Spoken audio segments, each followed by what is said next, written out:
안녕하세요. 즐거운 순간 박대선입니다. 오늘 리뷰할 인간 희극은 아르메니아 출신 미국 작가인데요. 물론 뭐 미국에서 태어났습니다. 아버지가 아르메니아 사제죠. 정교, 그러니까 카톨릭하고는 조금 다르죠. 정교가 그리스 정교 쪽이니까. 그의 자전적인 성장 이야기입니다. 물론 뭐 약간 다른 구성은 있죠. 이 내용은 기본적으로 전쟁을 배경으로 합니다. 물론 뭐 본토에서 전쟁이 일어나진 않았으니까 미국에서. 하지만 많은 사람이 참전을 하죠. 전쟁 중에 서민들이 겪는 어려움과 또 어려움 속에서 어떻게 수혈을 하는지 뭐 그런 내용들이 전신국과 그리고 그의 동생, 우리 사랑 손님과 어머니에서도 오키라는 6살짜리 여자의 시각으로 봤잖아요. 근데 여기는 4살짜리 남자의 시각이 추가가 됩니다. 윌리엄 샤로아는 이름 뭐 패밀리 네임이 좀 특이하죠. 그래서 이민자라는 걸 알 수 있는데 아버지가 미국 뉴욕으로 와서 유럽에서 갔으니까 뉴욕 항에 도착을 했겠죠. 태어나기는 캘리포니아에서 출생을 합니다. 하지만 아버지가 죽으면서 형제들하고 같이 고아원에 들어가게 됩니다. 한 5년인가 그 정도 후에 어머니가 이제 직장을 잡으면서, 물론 직장이라 봐야 허드렛 일이겠지만 어쨌든 그때부터 이제 고아원에서 나와서 같이 살게 됩니다. 이 친구는 아르메니아에서 태어난 건 아니지만 아마 아르메니아어나 아니면 그쪽 관련이 좀 돼 있던 것 같아요. 그래서 실제로 등단을 할 때도 최초에는 아르메니아 잡지에 데뷔를 하고 그 다음에 이제 미국 잡지에서 공중근해를 탄 용감한 젊은이로 각광을 받습니다. 그리고 이 우리가 리뷰하는 43년도에 인간 희극을 발표하고 그게 영화되면서 아카데미 원작상을 받기도 해요. 40년도에는 희극 부문에서 플리처상을 지명을 받았는데 뭐 상업적인 자본이 어, 예술을 갖다가 통제한다는 미명하에 거부를 하는데 어쨌든 극작가로서 유명한 사람이에요. 그리고 결국 이제 캘리포니아에서 다시 뭐 그렇게 일찍 죽은 건 아닌데 전립선 암이라는 게 원래 남자들은 늙으면 다 나타나는 거거든요. 그로 죽습니다. 자, 구성을 보시죠. 아까도 말씀드렸지만 시간 배경은 2차 대전 초기입니다.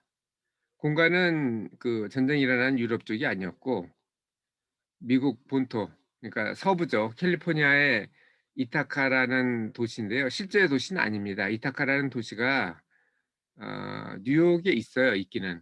근데 아마 어, 그때 살았던 곳이 캘리포니아여서 이타카를 한 모양입니다. 그리고 이타카라는 게 원래 그리스 서부에 있는 섬이거든요. 그래서 했는지도 모르겠어요. 왜냐하면은 그 여기 나오는 사람들 이름, 주인공 이름 자체가 호모고요. 호모가 일리아드 오디세이를 쓴 사람이죠, 서사시를. 그리고 동생도 율리시즈. 호모가 쓴 일리아드 오디세이, 오디세이가 율리시즈죠, 영어로 얘기하면.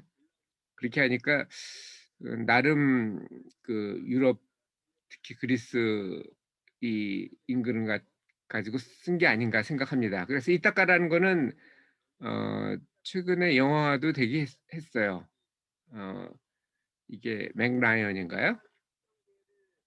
그걸로 영화가 됐는데 제가 빌려볼까 하다가 별로 뭐 평이 높은 건 아닌 것 같아서 그냥 접었습니다. 없기도 했고요.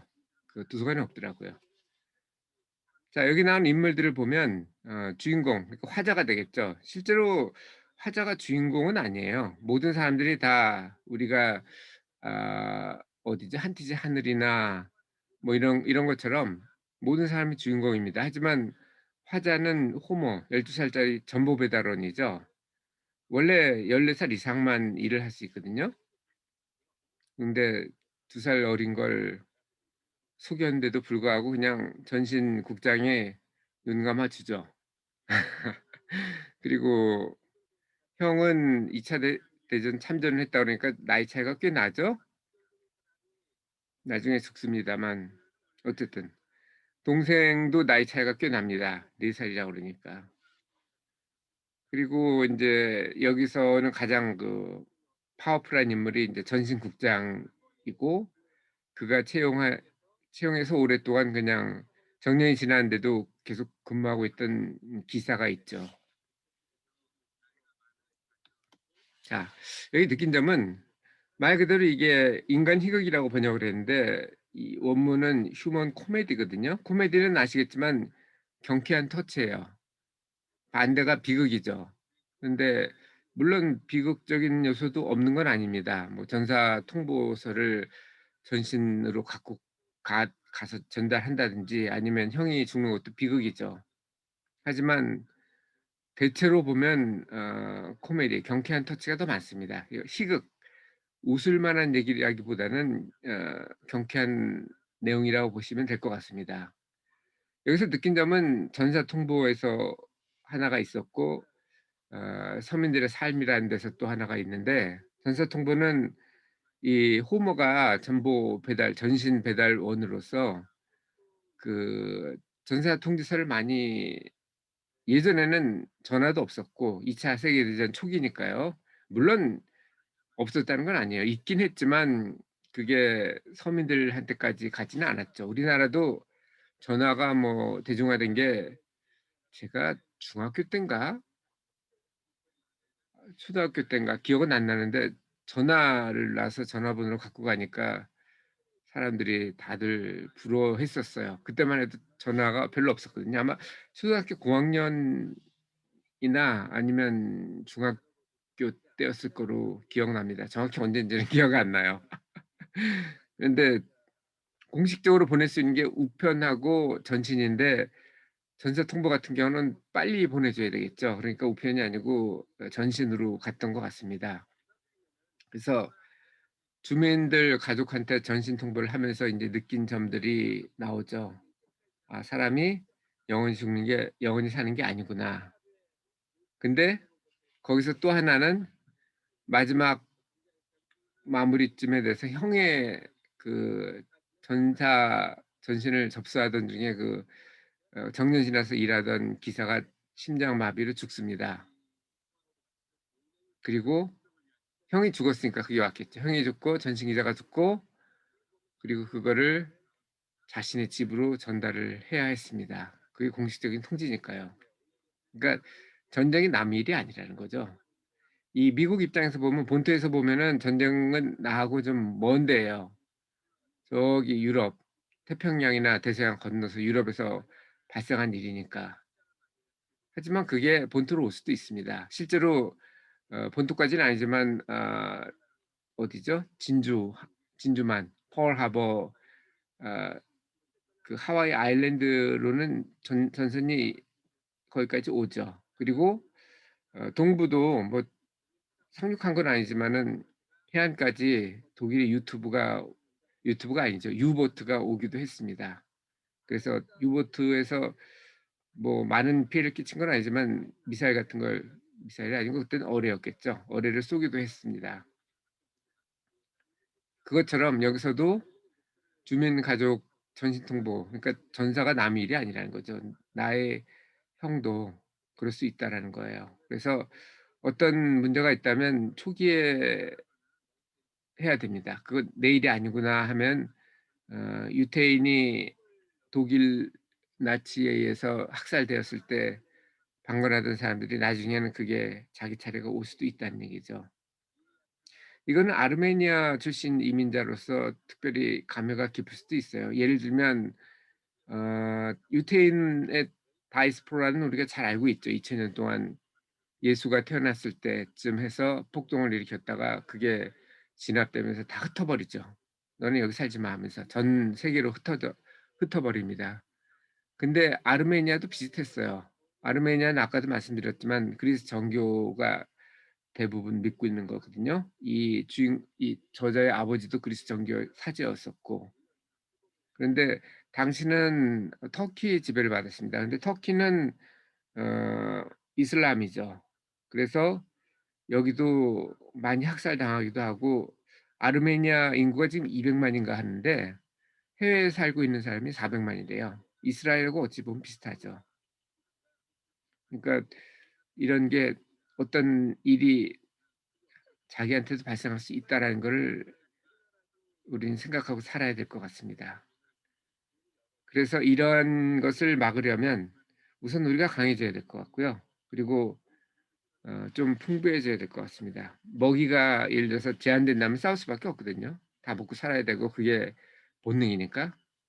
근데 내가 강하면 거기서 당하지 않을 수 있고, 또 하나의 포인트는 강하지 않더라도 먹이가 널려 있으면 싸울 일이 없겠죠. 그래서 두 가지를 다 추구를 하고 최소한 둘 중에 하나라도, 근데 풍부한 거는 내가 원한다고 되는 건 아니지만 강한 거는 나름 노력한 만큼 얻을 수 있을 거라고 생각합니다. 그래서 아름 '강한 것이 아름답다.'라는 그 어디죠? 최근에 리뷰한 어 공포의 외인구단에서 나온 주제가 다시 또 나오네요. 그럼에도 불구하고 서민들의 삶은 서로 아껴 주면서 더욱 이게 트래지디가 아니고 코미디라는 거를 보여줍니다. 사람들이 죽지만 서로 따뜻하게 위로해 주고, 그 위로가 남의 일이 아니고 또 나한테도 오고, 그게 전신곡을 중심으로 이루어지는데요. 전신극장은 여러 가지 이제 에피소드들이 많아요. 그러니까 옴니버스 형태인데 전체적으로는 한 50개 정도의 작은 스토리들인데 이어져 있습니다. 전신극장이 그중에 가장 어찌 보면 지역 위주니까 나름대로 12 살밖에 안 됐지만 채용을 해 주기도 하고, 또 그걸로 번 돈이 있을 테고 팁 같은 것도 있었겠죠. 여긴 팁 문화니까. 그거를 그냥 빵을 사면 하나인데 어 하루 지난 빵을 사면 폐기 처분인 거는 2개를 주거든요. 그럼 2개를 받아서 나눠 먹고, 사실 다 먹자고 하는 거 아니겠어요? 그런 생각들을 해 봅니다. 자, 오늘 삶에 대해서 느낀 점은 무엇인가요? 삶은 항상 꽃밭만 있을 수는 없어요. 사람 자체가 그 감각의 동물이기 때문에 꽃밭만 걸어도 그게 나중에는 자극이 없어지기 때문에 꽃밭인지 아닌지 모릅니다. 내리막길을 걸어도 그게 편한지 몰라요. 오르막길이나 내리막길이 있어야 평지하고 내리막길이 편하다는 걸 압니다. 그래서 삶에는 좋을 때도 있고 나쁠 때도 있다는 거를 알아야 되지만, 나쁠 때도 좋을 때를 생각하고 좋을 때도 나쁠 때를 생각해서 살아야 된다는 거죠.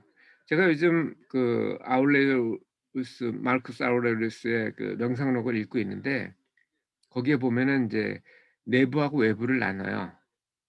그래서 외부에서 발생하는 거는 무조건 무관심하고 무조건 받아들이고, 그리고 내부만 신경을 쓰라고 합니다. 예를 들어서 어떤 일이 발생하는 거는 외부니까 내가 어찌할 수 없는 거고, 하지만 그 사건에 대해서 바라보는 시각은 내가 정할 수 있다는 거예요. 그게 죽음의 수용소에서 빅터 이 프랭클이나 아니면 아들러 심리학에서도 쭉 나오는 내용인데, 그게 참 오래됐죠. 그 로마 시대 때니까 기원 2 세기 정도에 살았죠. 마르크스가. 그러니까 사실 거의 뭐 2000년 정도 된 이론입니다. 지금 읽고 있는데 모르겠습니다. 그 예전에는 명상록을 아주 의미 있게 읽었는데 최근 10몇 년 동안은 읽은 적 없고 어제 읽기 시작했는데요. 이것도 나중에 리뷰를 하게 될지도 모르겠습니다. 어쨌든 오늘도 즐거운 순간의 박대선이었습니다. 여러분도 내부하고 외부로 나눠서 내부에 관심을 집중하는 그런 사람이 되었으면 좋겠습니다. 감사합니다.